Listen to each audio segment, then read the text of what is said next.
All right, welcome. It's our pleasure this morning to be able to introduce you to the academic indicator. My name is Jim Southwick. This is Jenny Snyder from Sonoma County. And we thought we'd get started by first answering a couple of questions. So during breakfast, we walked around and we collected all of your questions, and we're just going to address the 5 most asked questions about the academic indicator. And I appreciate David One Click Sap being here. If you guys watched the board meeting, you might remember, and answering some questions. But we have an expert with us this morning. It's also called Knowledge in a Box. It's the Mystic 8-Ball Decision Maker, or how to successfully manage a county office of education. So we're gonna answer your top five questions. So our first question. All right. So question number 1, will the academic indicator be ready for the dashboard release in March? Oh, jeez. Oh, dear. All right. You can see there's clarity here. Yeah, a lot of clarity. Cannot foretell now. All right, well. Not necessarily a good sign there, Jim, but there we go. Okay, all right. Our next question, will the dashboard be ready for release in March? And the answer is focus and ask again.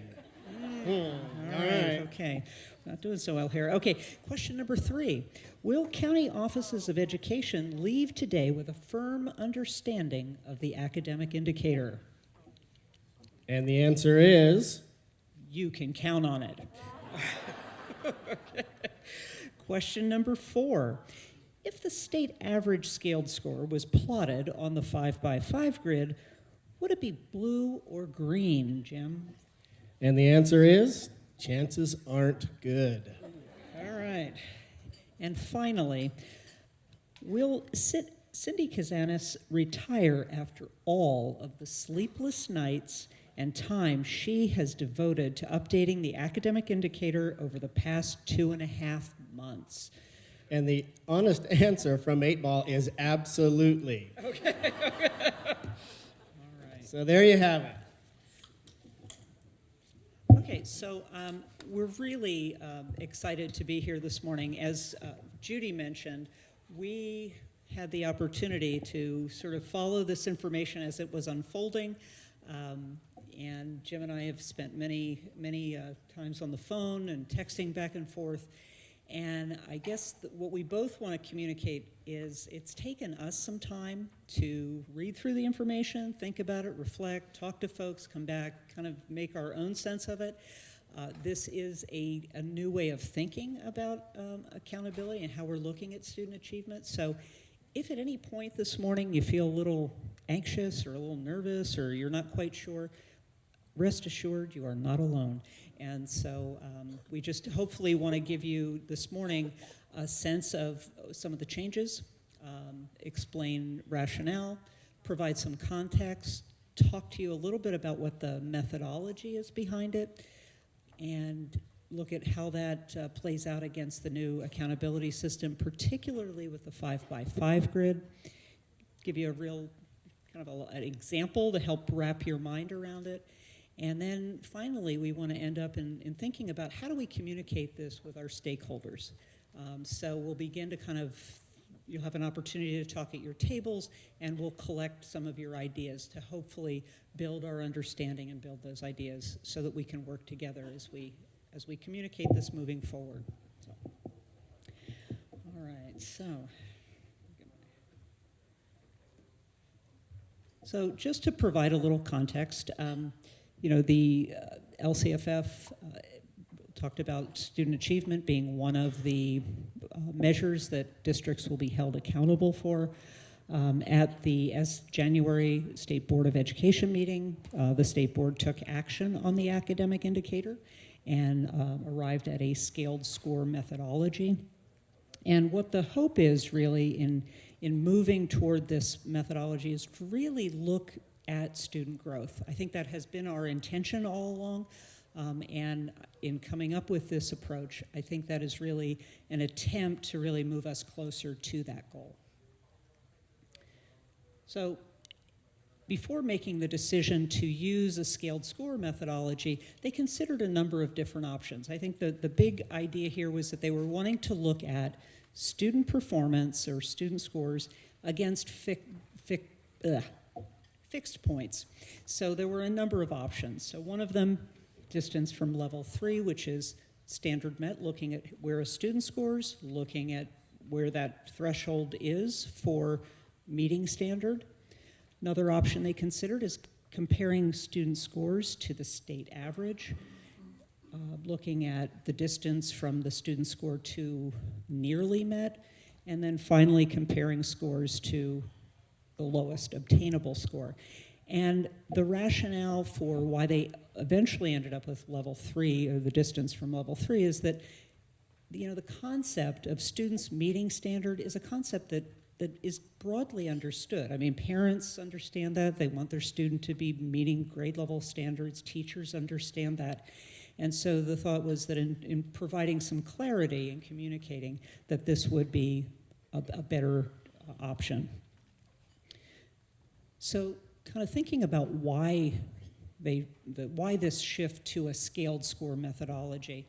Those of us that have been around a while, and certainly with the previous accountability system, where we looked at the numbers of students and the percentages of students that scored at or above proficiency, I think one of the unintended consequences of that is it sort of narrowed the focus onto what that threshold was, that threshold score, and if students got above it, then they were sort of had achieved what was expected of them. And in coming up with and looking at this methodology where we're looking at scaled scores, there really is an attempt, I believe, to really look at emphasizing the growth of all students. Each and every student is really important. And so how do we incorporate that within our accountability system? And the scaled score methodology is the way that we'll be doing that. So in looking at why the distance from level 3, it was really, I think, in looking at those performance levels being established using an expert standard panel, really looking at what does it mean to meet state standards and having that really clearly understood. It also provides a way of comparing across grade levels, what is at each grade level, what that expectation is. As I've said, it is a concept that resonates with parents and teachers, and it's broadly understood. And then this concept was really endorsed and supported by a broad range of stakeholders, CPAG, SARA, SESESA, SISC, a number of stakeholder groups that had an opportunity to really look at it, evaluate it, and move forward. So what we want to do right now is kind of go through this methodology. We're going to kind of talk through it, and we'll provide some examples that hopefully will make this clearer. So everybody's seatbelt fastened. Here we go. All right, so distance from level 3. It measures how far or the distance each student's score is from the lowest possible score for level 3, which is meeting grade level standards on the smarter balanced performance level, right? Now, we're not looking at the overall average for a grade level. We're looking at each and every student's score and where they are, the distance between their score and level 3. And all students, so they're compared to that fixed point, total up the distance of each student's score and divide by the total number of students, whether that's a grade level, the school, or district. And then the results will show kind of an overall of where that grade level, school, or district is with respect. Now, it should be noted that this average score is different than the one. If districts were to go to the CASP site and look at the average scale score, it is different. Because on the CASP site, they include all valid scores. For accountability purposes, though, we're just looking at those students who have been continuously enrolled since the fall census date through the first day of testing. So it's a smaller student sample. Like the other indicators, status, both each individual year achievement and change over time is reflected in the academic indicators. So we've included in your packet sort of what those measures are for the status cut points. And you'll see that from very low, it goes from more than 70 points below the threshold. Low, you can follow those. So they're ranges. Okay. And then the change is, at this point, we have 2 years of data. We have last year's and this year's, 2015, 2016. The goal is eventually to move to a growth model that will include multiple years of data, but at this point, change just simply means comparing those 2 years. So what was the score last year? What was it this year? It's also important to note there are different 5x5 cards for English language arts and for math. So that's reflected in your packet as well. Right. So the 5x, let me just go here. All right, well, let's go back. All right, so the 5x5 card looks similar to the other indicators. The only one that is different is graduation rate, which the bottom row is all red. And I'll show you in just a moment how this, for the academic indicator, the 5x5 grid looks a little bit different. So this is what we're kind of used to seeing. And with the academic indicator, I'll go back and show that again. There we go. Watch the orange one right in the center. And that box becomes yellow. And the reason that this adjustment was made is in looking at the distribution of actual student scores, this more accurately reflected that distribution. It also was kind of taking into account, without this adjustment, what technical assistance might look like if more schools and districts were skewed toward the bottom. So it's trying to take that into account. All right, and that just shows for math as well.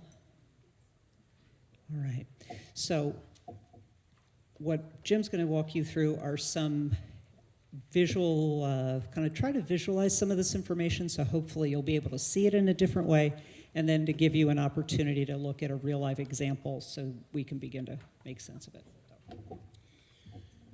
So one of the things that we kind of struggled with was how do we visualize this distance from a set point?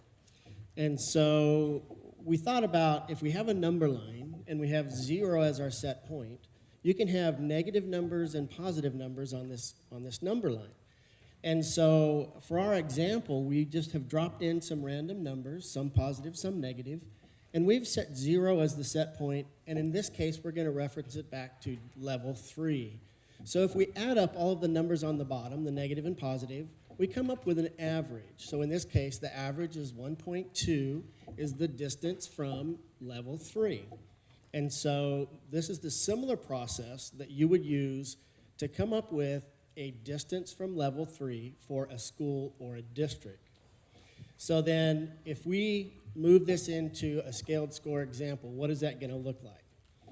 So in this case, we're using 3rd grade English language arts, level 3, the lowest possible scaled score that you could get and still have met or achieved level 3 is a 2432. So now we've attached scaled scores to each of the numbers on the number line. So for example, if you are 22 points above the fixed point, or 2432, then your number is 2454. We would take all of those positive and negative numbers, not the scaled score, but the numbers just as we did on the prior number line, and we would establish a number for every student in 3rd grade. Then we would move to 4th grade and use the same process for every student in 4th grade that was continuously enrolled for accountability. And they would again be established at either a positive or a negative number, depending on where they are, from that cut point for grade 4 English language arts. So as you guys know, each grade level and each subject has a different scaled score for level 3, right? So the important things to remember are it's just that, it's different. There's going to be a positive or a negative number that is the distance from level 3. You would establish that for every student in grades 3 through 8, add all of those together, and divide by the number of students. So the methodology, it remains the same for each grade level and for each subject. So you do it for language arts every grade. You would come up with a district number, distance from level met, or distance from level 3. For a district, you would do the same process for all of the students in the district, grades 3 through 8, and you would come up with a number, distance from level 3 for your district. So you'll have a number for language arts, and you'll have a number for math. A couple of points. One is that it's the continuously enrolled students. The other is that is used to establish status. Now, we also need to establish change. So we would look at last year's scores, 2015 compared to 2016. We would see what the difference is. We would look at the 5x5 reference chart, and we would plot which square a district or a school would fall into based on what their distance from level 3 was and what their change was. So we want to give you some time to process this at your table. That's a lot of information. We thought about going through it twice, but I think if you have a chance to talk about it, so we're going to move into a handout. You have a handout. It's I think it's the first one behind your slides. It'll have a 5x5 grid on it, and it's the math academic indicator. We've given you some data for 2 districts, and then we want you to plot where each district is on the 5x5 grid, and then at your table, discuss which district status is closer to level 3, which district is yellow, and which district is orange. So we'll give you 5 minutes, and we will allow you to look at that and have some discussions, and there may be some interesting things that you notice answering those questions.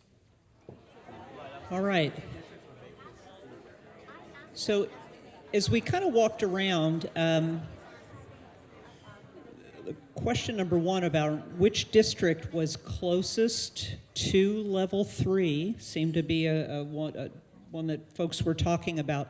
So we just wanted to kind of review our number line here and look at, in terms of District 1 or District 2, we're looking at the fixed points and the scores. So which district would be closest to level 3? Survey says?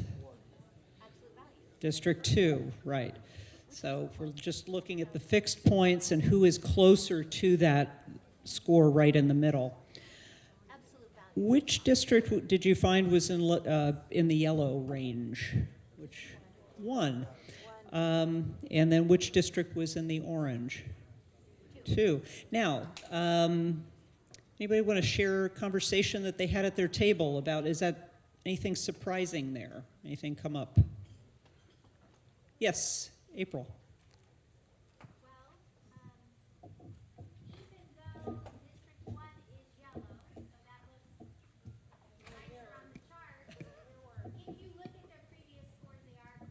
Lower consistently the past 2 years than District 2. So although they're yellow on the rubric, they are really lower performing when you look at their overall scaled scores. And that's been coming up in the other rubrics as well, right, when you flip in that change. So we have a district very low in graduation rate. The other districts are above the state average, but they improve 7 points, and all of a sudden it looks right. confusing. Right, so if we're looking at those two districts, which district really had the most growth? And so I think it speaks to, again, this emphasis of growth over time and how that's reflected in the rubrics. And going back probably again to that status score being very important. Yeah, right. All right. Anybody want to share anything else that came out of your conversations, or any ahas or anything else? All right. Okay. So what we'd like you to do right now, just kind of maybe thinking about this concept and what we've just been grappling with here, is how might we begin to think about communicating this information to the districts with whom we work, our clients? So we're going to give you some time at your tables to just begin to kind of think about what would be the big ideas that you'd like to convey and share with stakeholders.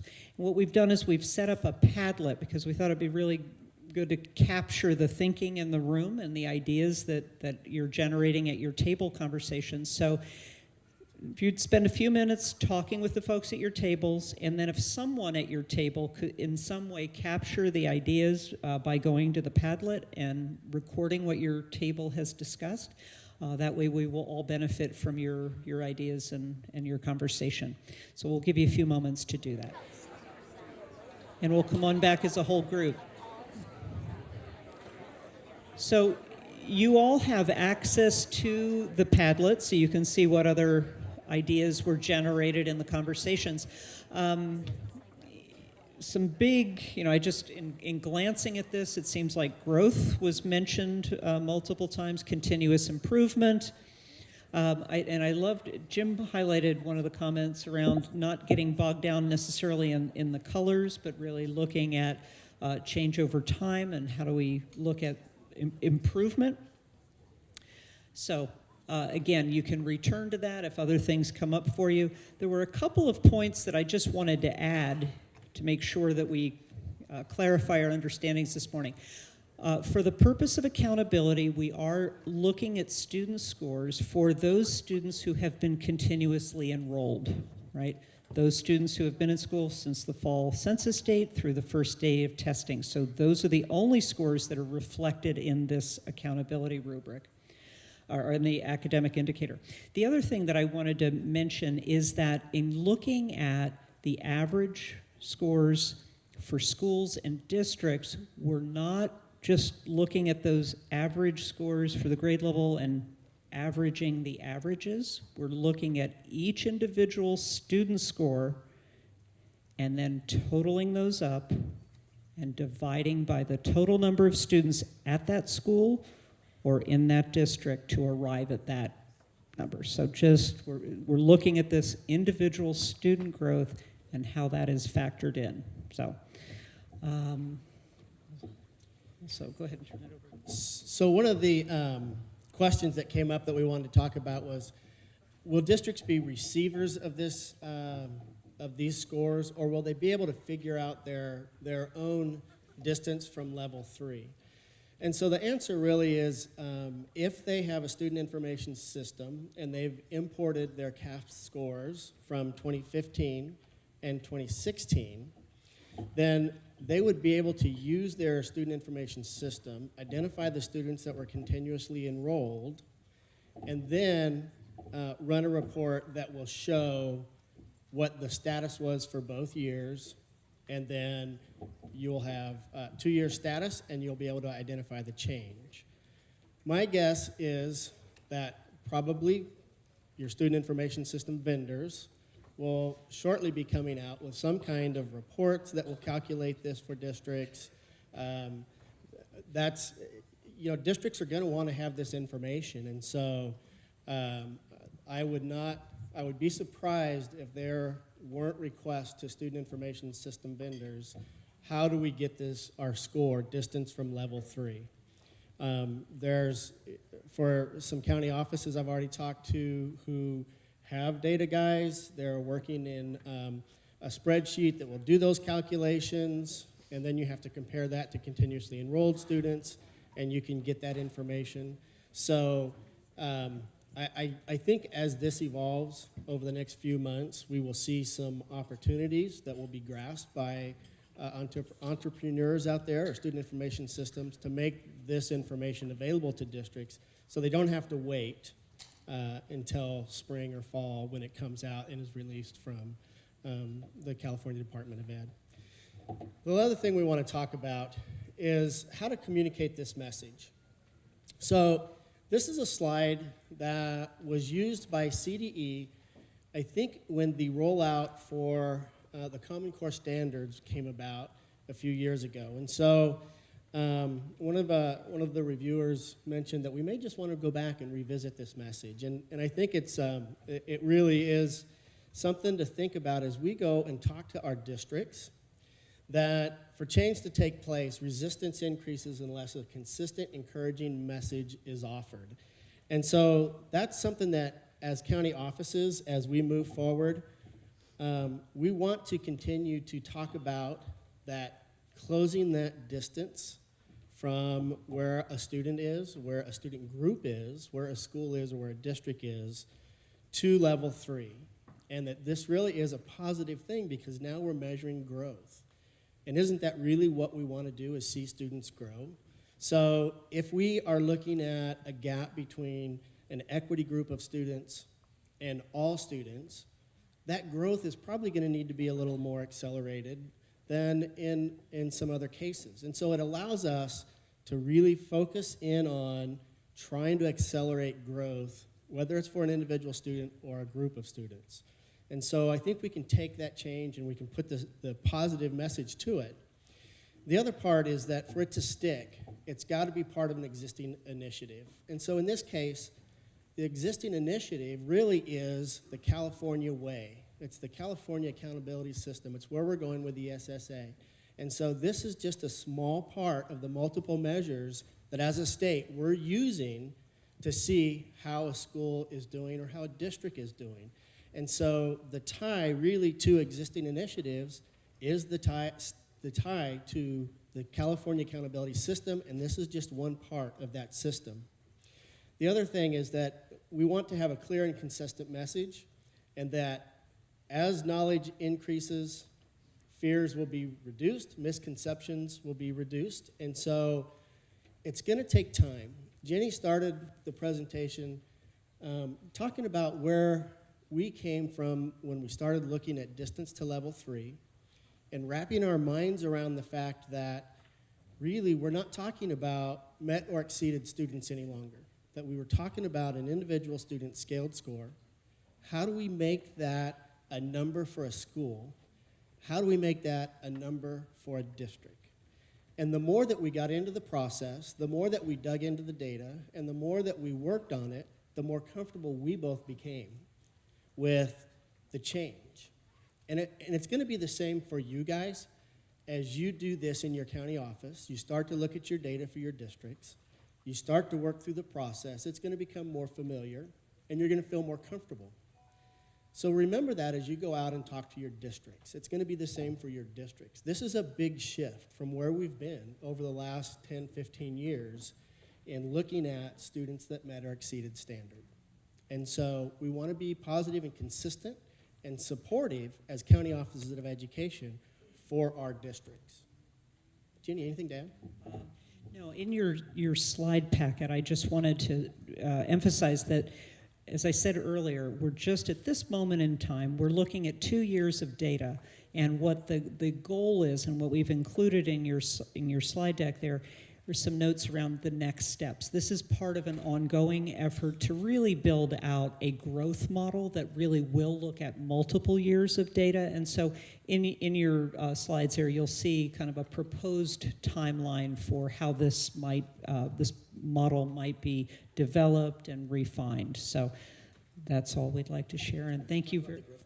Oh yeah, the growth model, yes. So these are the steps kind of moving toward the growth model. So the idea would be that they're looking at different ways of doing this, different simulations, and doing those calculations. And that'll be a process. So I think, if I remember correctly, at the state board meeting, they talked about this is like the first step, talking about the growth model. And just as the other indicators have gone through change, and they've taken the ideas to stakeholder groups, and they've gotten feedback from stakeholders and technical advisory groups and CPAG and all of the folks that we consult with, then this change process will be developed, a growth model will be developed, and eventually in March of 2018, then hopefully we'll have that in place. So with that, we will turn it over to Cindy to talk about the English language indicator. Thanks, you guys. Thank you. Thank you very much. Good morning, I'm Cindy Cazanes, and I'm with the California Department of Education. I'm the director for the Analysis, Measurement, and Accountability Reporting Division. And when the dashboard is released to you all, the state indicator data is the data that my staff have been running for the last 6 to 9 months. So it's been a love of a lot of work, but I think what you will see with your data, and I think like the two presenters that just finished up, I think you're gonna see something that you can own and you can understand with help from us with a technical guide, which is forthcoming. We will definitely be putting something out, so that's something I wanted to promote while I got to amend it up here. But I also wanted to thank Sucessa for continuing to include us in these presentations and in the development of the slides. It's always nice to see somebody else present your work. You learn something from it, and today I did learn something from it in presenting to a group yesterday of your colleagues, and then I know tomorrow I'll be presenting as well to CISC. People ask different questions, and so the more that we can get those questions answered as we think about the rollout of the dashboard, it's going to help all of us. And so if anything, I wanted to thank you all for your participation in the activity today, especially because we take away things as we stand up here and hear from you all in the audience. So I was asked to do a quick overview of a definition that was adopted last week by the state board.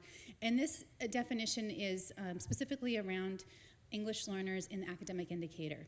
So this slide, I think, is a helpful reminder that English learners are present in each one of our indicators, and in fact, they have their own indicator. We've changed that indicator name to be English Learner Progress. It used to just be called English Learner, and that shows the development of students learning the English language. Now, the academic indicator, of course, is based on their mastery of the content, and so on the academic basis.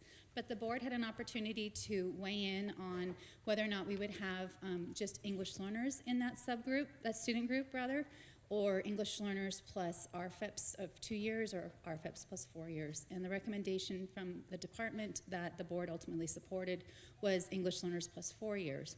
And part of the reason that they went